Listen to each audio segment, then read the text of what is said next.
työntekijöiltä teettäjille. Tänään sitten selvitetään, että mikä tuo työpalvelusisukkaat oikein on.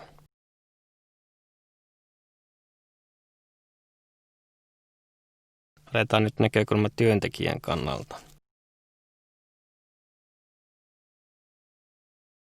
Siinähän meillä löytyy sivusto.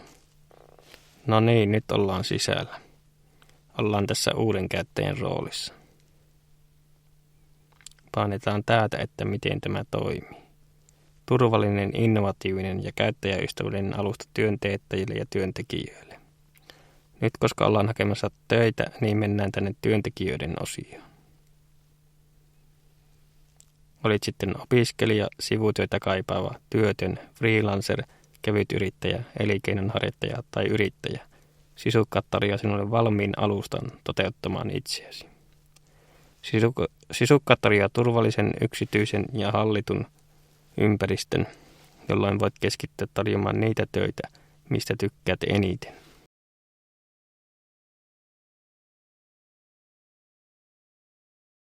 Sitten tässä palvelussa voi toimia täysin anonyymisti, nimimerkin takaa tai hyvinkin avoimesti.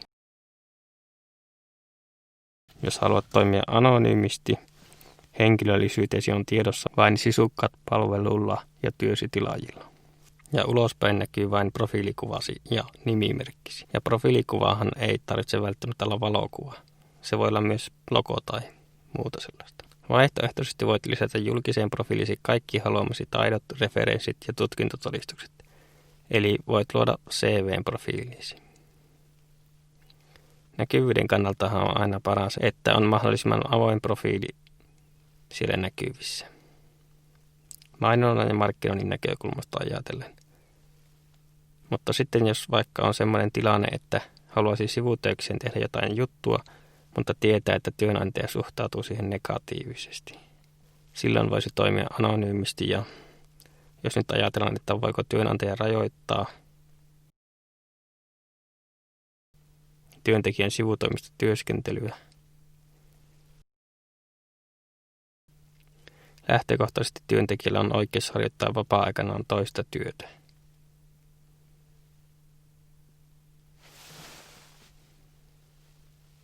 Eli työsopimuslain mukaan työntekijällä ei ole samanlaista velvollisuutta ilmoittaa sivutoimistaan kuin virkamiehillä.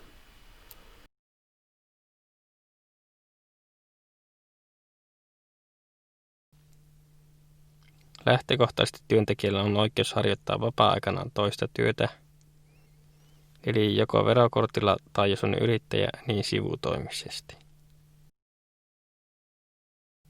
Muutama asia on syytä kuitenkin ottaa huomioon. Omalla ajallaan tehtävistä sivutoimista työntekijä on velvollinen ilmoittamaan työnantajalle vain siinä tapauksessa, että asiasta on erikseen sovittu työntekijän ja työnantajan välillä.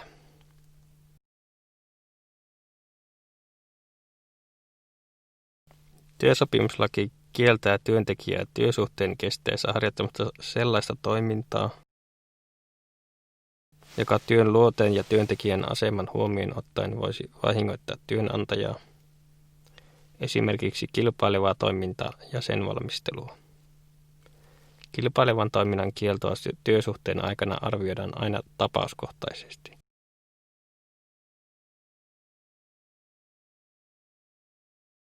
No, käytännössä vaikka IT-alalla niin ei saa toimia, että varastaa työnantajan asiakkaat ja alkaa laskuttamaan niitä oman toiminimensä kautta ja tekemään samat työt sitten. Siinä on yksi selvä tapaus, jossa on sopimusrikkomus. Näitä aina välillä oikeudessa selvitellään, jos sinne asti päätyy. No niin, tämän jälkeen avattaisiin ensin tili. Mutta katsotaan ensin tämä prosessi nopeasti alusta loppuun. Eli luotaisiin ensin tili, sitten luodaan työilmoitus, eli taitoihin sopivasta työstä ilmoitus, jota tarjotaan. Ole mahdollisimman yksityiskohtainen työn kuvauksessa niin, että asiakkaasi tietävät tarkkaan, mitä tarjoat. Voit luoda niin monta työilmoitusta kuin haluat. Älä lisää samaan työhön erilaisia työtehtäviä, vaan luo niistä omaa ilmoitus. Kommunikoi selkeästi, vastaa työntekijöiden kysymyksiin ja tarjouspyyntöihin kohtuullisessa ajassa. Hyvä kommunikointi on ehto menestykkääseen yhteistyöhön. Jos olet kiireinen tai oikeasti lomalla, niin siellä on semmoinen lomatila. Sen voi asettaa päälle ja sitä kannattaa kyllä käyttää. Niin ei tule turhaa sitten kysymyksiä, joihin et vastaa, kun olet tekemässä jotain muuta. Muuten tulee asiakkaalle huono kuva. Silloin vain, kun haluat ottaa keikkoja vastaan, niin ota pois se lomatila-asetus. Sitten 3. kohta, rakenna maineesi. Eli kohtele kaikkia työntekijöitä samalla tavalla ja yritä tarjota parasta mahdollista palvelua huomioimatta olosuhteita ja työkeikkaa. Jos onnistut tässä, tyytyväiset työntekijöt tulevat suosittelemaan sinua heidän ystävillekin.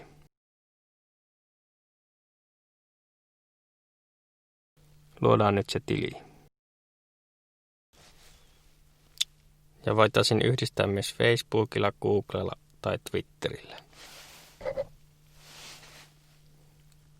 Mutta luodaan nyt alusta asti.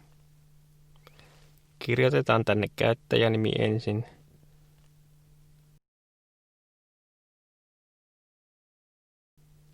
Sitten joku sähköposti. Siihen keksittiin uusi salasana. Sitten syötetään oma puhelinnumero.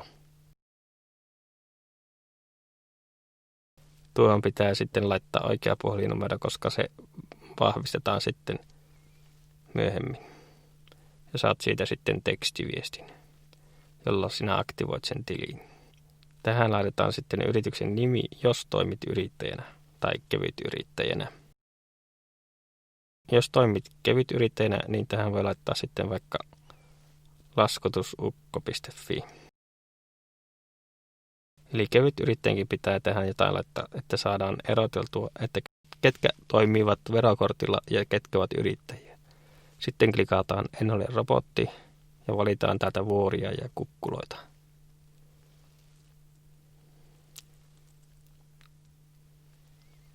Tuollakin on ehkä vuori aika kaukana. Nämä on välillä aika hankalia. Noin, nyt meillä on tili luotu. Meidät on kirjattu sisään. No niin, nyt profiili on luotu.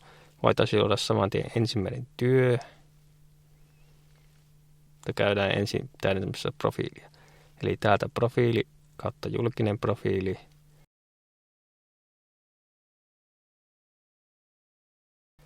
No niin, laitetaanpa naama näkyviin.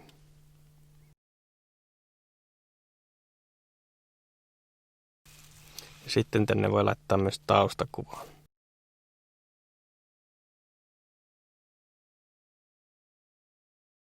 Noin. Sitten voi lisätä tämmöisen slogaanin, jos haluaa. Ei ole mikään pakko.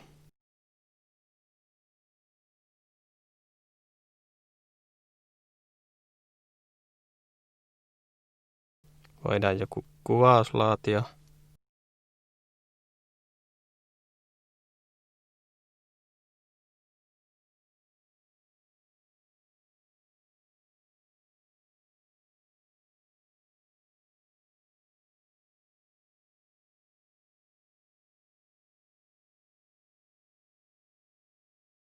Sitten voidaan lisätä kielet, mitä hallitaan.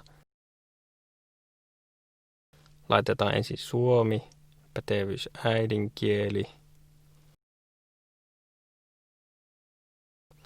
Lisätään sitten vaikka englanti. Osataan sitä ja laitetaan tähän vaikka hyvää.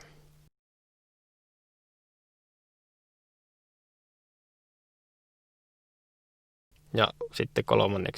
ruotsi, tyydyttävä.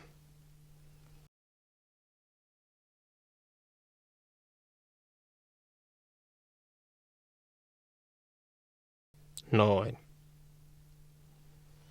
Ja tänne voisi lisätä joitakin taitoja. Laitetaanpa lumityöt, kun niitä aiotaan tehdä tänä talvena. Ja koulutukseen voitaisiin lisätä esimerkiksi ammattikoulu, jos on käyty, tai lukio, yliopistokorkeakoulu, ihan mitä vaan. Jätetään tämä nyt täyttämättä tässä esimerkissä. Sitten lisätään joku sertifikaattiesimerkki. Lisätään työturvallisuuskortti.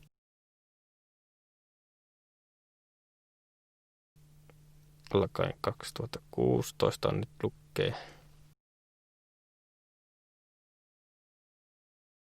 Sehän on 5 vuotta nämä voimassa. Niin. Jos olisi vaikka tämmöinen tilanne, että se vanhenee tuossa syyskuussa. Jos olisi semmoinen serti, mikä ei vanhene, niin tuosta voisi klikata ei vanhene. Tähän voisi sitten lisätä sertin nettiosoitteen, jos se on semmoinen julkinen, jonka pystyy rekisteristä tarkistamaan. Työturvallisuuskortista kun on kysymys, niin sehän menee niin, että sitä korttia vain näytetään työmaalla. Pidetään lompakossa se fyysinen kortti mukana, niin tähän ei tarvitse täyttää mitään. Nyt laitetaan tallenna. Sinne tuli työturvallisuuskortti.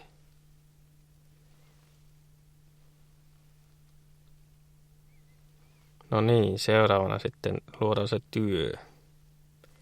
Eli työt luo uusi ilmoitus. Tänne sitten ruvetaan täyttämään.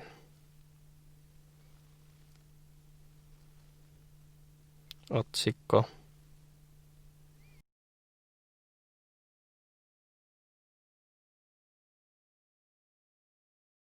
Halutaan tuntihintaa tarjota. Sitten valitaan kategoria.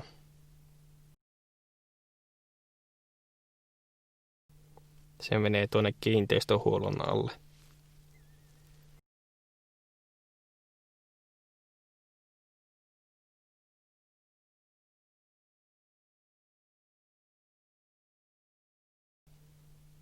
No niin, eli täkien avulla niin täällä näkyykin aina oikeassa marginaalissa, että mikä siinä on aina ajatuksena. Eli ne on hakusanoja, takit on hakusanoja, joiden avulla työn ostajat löytävät sinun ilmoituksesi helpommin. Laitetaan tänne vaikka lumityö ja kolaus.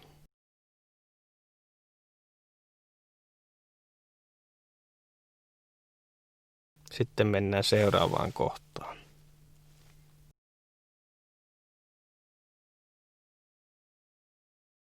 Tässä voisi kertoa sitten ostajalle, mitä tietoa tarvitaan tuohon aloitukseen, työn aloitukseen. Eli tämä ostaja näkee heti, kun se on tilannut sinulta työn. Tähän kannattaa lisätä sitten puhelinnumero.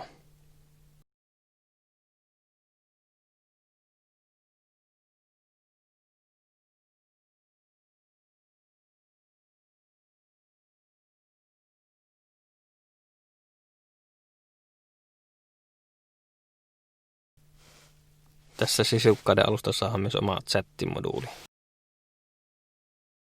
Että tätä kautta pystyy lähettämään viestejä. Kun saat uuden viesti, no sitten tähän voi laittaa ajan, että kauanko aikaa tähän menee, että kerkeää tehdä työn loppuun. Eli aikatilaukselta siihen, että työ on tehty. No lumitöihin pitää pystyä reagoimaan nopeasti. Tarjotaan siihen jopa, että 3 päivässä pystyttäisiin tekemään. No tämähän ei ole mikään postitushomma. Ei tarvita tämmöistä. Sitten tähän kannattaa aina laittaa, jos on tämmöinen fyysinen työ. Mikä se sinun alue on? Missä sinä oikein teet sitä työtä? Laitetaan tähän Oulu ja siitä laitetaan vaikka 15 kilometriä. Tai laitetaan 10 kilometrin säteillä. Ehkä kuitenkin 15. No sitten täällä mediakohdassa voitaisiin lisätä jotain kuvia. Laitetaanpa tuo sama kuva tuohon taustakuvaksi. Sitten tähän voisi laittaa vielä etukuvaksi joku lapio. Lumilapio vaikka.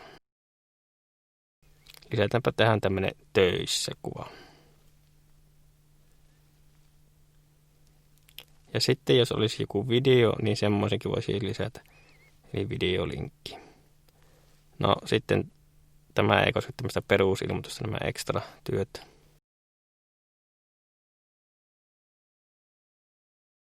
Voitaisiin lisätä joku lisätyö. ei nyt käydä tuota kotikaan läpi. Painetaan vain julkaise täältä, kun ollaan valmiina. Ja saman tien tuli ilmoitus, että nyt on työilmoitus julkinen. No sitten pitäisi sähköpostiosoite verifioida eli vahvistaa. Siihen tulee sellainen linkki, jota klikataan. Ja sama tuolla puhelinnumero. Sitten häviää nämä ja sinne tulee verifioitu ikoni näkymiin profiilikuvan viereen, että käyttäjä on vahvistanut yhteystietonsa. Joo, enää noita laatikoita. Nyt sitten vain odotellaan, että joku tilaa meitä lumitöitä. Vahvistettiin sähköposti ja puhelinnumero ja täältä hävisi ne laatikot. Jos katsotaan julkista profiilia, niin siellä näkyy, että on vahvistettu sähköposti. Siitä puhelinnumerosta ei tule erillistä ikonia tuohon. Tästä tietää aina, että jos on tämmöinen käyttäjä, jolla on vahvistettu tili, niin se on jossain määrin luotettavampi kuin semmoinen, jolla vahvistus puuttuu. Ja siellä näkyy sitten tuo työ. Lumityöt edullisesti. Nyt odotellaan vain tilausta. Täällähän nyt nähdään etusivulta. Siellä näkyy se meidänkin tekemä työ tuolla heti ensimmäisenä. Ja jos täältä katsotaan kiinteistötyö, huoltotyö, niin se on täällä myöskin. Eli unohtui näyttää tämä, että tänne tallennetaan nämä tiedot. Mennään tuonne profiiliasetukset. Ja tänne sitten naputellaan etunimi ja sukunimi. Osoite pitää myös laittaa, koska sitä ja muita tietoja vasten esitetään se työsopimus automaattisesti. Eli tiedot kannattaa laittaa koodille.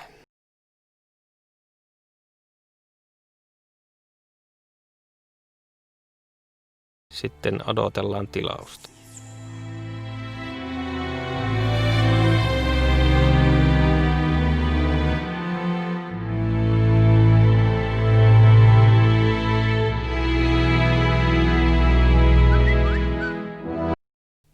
No niin, tilaus tuli. Tilauksessa tuli sekä tekstiviesti että sähköposti. Ja täällä näkyy nyt tämä tilaus. Tuon linkin takana. Mitä painettiin. Ja sieltä on näköjään Veksiltä tullut myös viesti.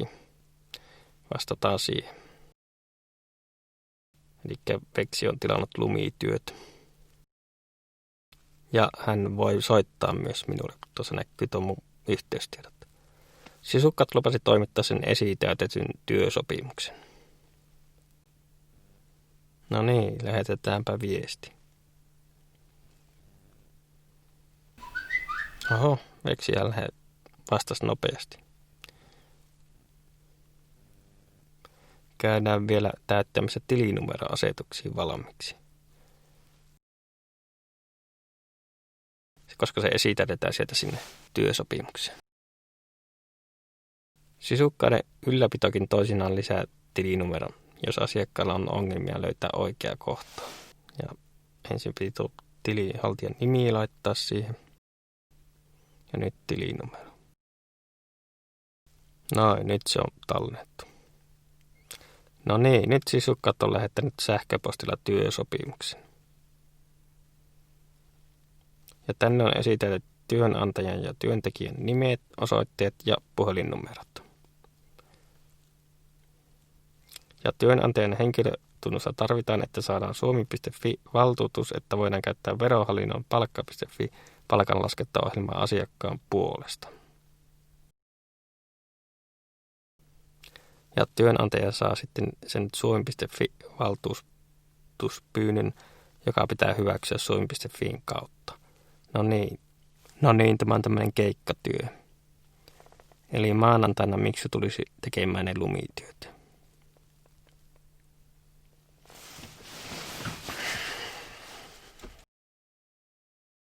Ja täällä on sitten tämä sovellettava työehtosopimus.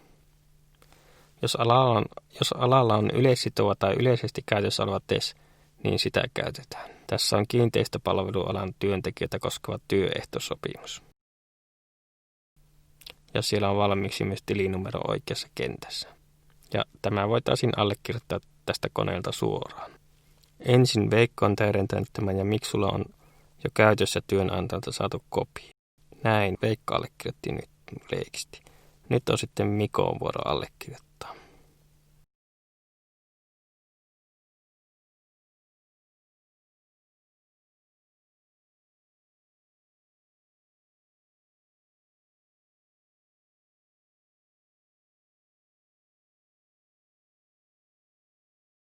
Sinne tuli Mikon allekirjoitus.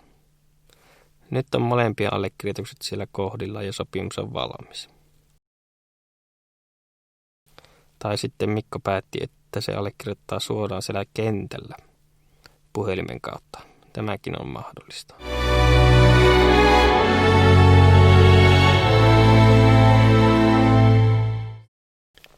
Keikan jälkeen merkitään työ tehdyksi.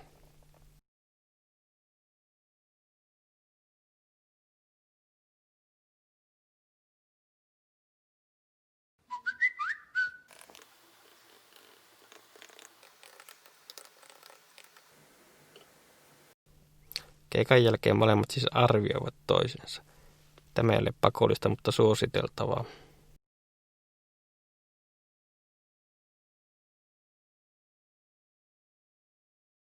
Palautteet näkyvät julkisesti. Katsotaan vielä hinnastoa. Eli kun loimme ilmaistilin, niin olemme kertajäseniä. Jos nyt ajatellaan työntekijän kannalta, niin sillä on kaikki ilmasta. Mitä se voisi tarvita, niin työilmoituksia ainakin enemmän näkyvyyttä.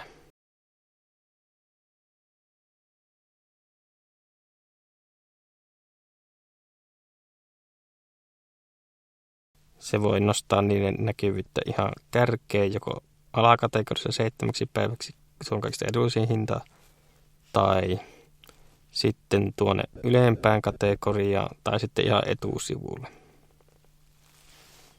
Tuossa näkyy nuo hinnat. Sitten jos oltaisiin kuukausijäseniä, niin saataisiin vähän halvemmalla. Hopeajäsen on seuraava taso ja sitten kultajäsen.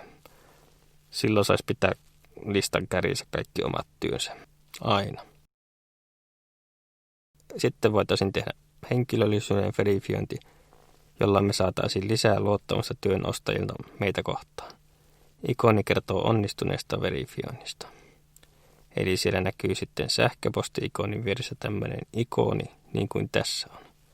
Sitten jos oltaisiin yrittäjiä, niin voitaisiin vahvistaa meidän tiedot ja siitä maksaa muutama euro.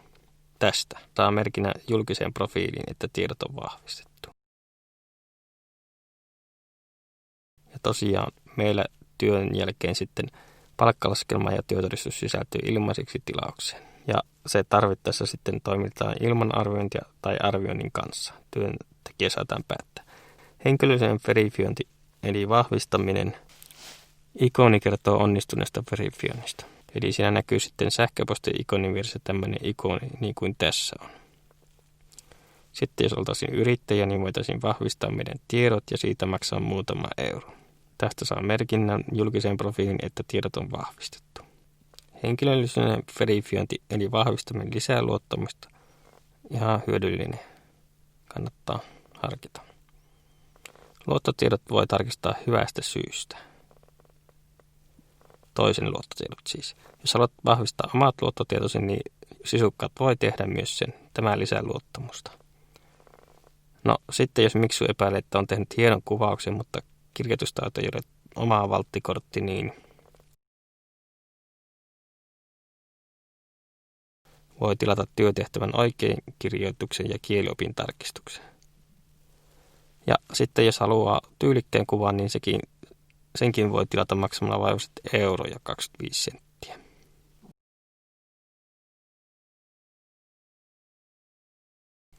No sitten aineiston säilyttäminen. Sitä on kyllä säilytetty, vaikka tässä on kyllä erikseen ollut tarkoitus veloittaa, mutta ei ole ruvettu veloittamaan. Kuitenkin ollut vielä palvelimella hyvin tilaa. Lain mukaan tositteet kuuluu säilyttää 6 vuotta sen kalenterivuoden lopusta, jonka aikana tilikausi päättyy. No, työntekijähän voi kyllä ladata omalle koneelleen työtodistuksen ja palkkalaskelmat, niin ei tarvitse 12 euroa ruveta maksaa. Ja jäsenistöosaa voi täältä päivittää. Eli täältä löytyy sitten tämä lomatila-moodi. Ja täältä pystyy hallinnoimaan muutenkin monia muitakin asioita. Nähdään nyt, miten tuo lomatila toimii. Eli painetaan sieltä ja valitaan tuo lomatila. Ja sitten valitaan syy ja alkamispäivämäärä ja loppumispäivämäärä.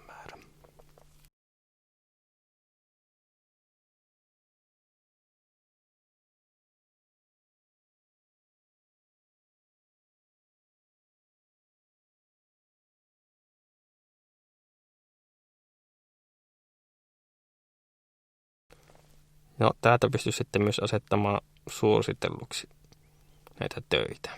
Annetaan vielä se. Eli siitä voidaan valita, että halutaanko etuisuudekategoria vai alakategoria.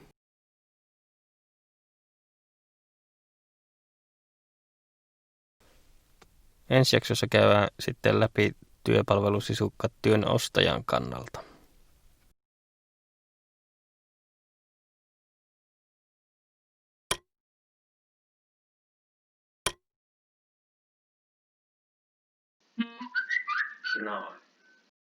Sisukkaat.com. Täsmätyötä tekijöiltä teettäjille. Psst, löydä sisusi, liity.